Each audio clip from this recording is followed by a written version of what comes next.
Welcome to Penrose Learning, where we make understanding easy. In this video, I will show you how to make delicious miso soup with noodles. First, let's gather our ingredients. You'll need about 4 cups of dashi stock, 2 to 3 tablespoons of your favorite miso paste, and your choice of noodles, like ramen or udon. Don't forget fresh vegetables such as firm tofu, sliced scallions, and some shiitake mushrooms to enhance the flavor and texture of your comforting bowl. Now, let's get started on the broth. Pour your 4 cups of dashi stock into a medium pot and bring it to a gentle simmer over medium heat. Once simmering, add any firmer vegetables, like thinly sliced carrots or daikon, and let them cook for about 5 minutes until slightly tender.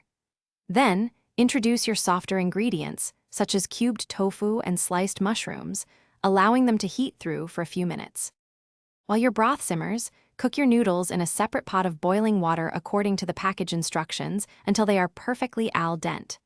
This prevents the soup from becoming starchy. Once your vegetables are tender, remove the dashi pot from the heat. This is crucial. Never boil miso.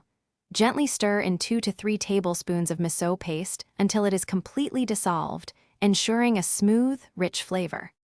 To serve your delicious creation, first divide the freshly cooked noodles evenly among 4 warm serving bowls.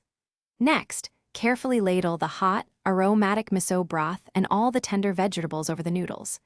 For a final touch, sprinkle generously with fresh chopped scallions and, if you like a little kick, a dash of shichimi togarashi. Enjoy your homemade, comforting bowl of miso soup with noodles.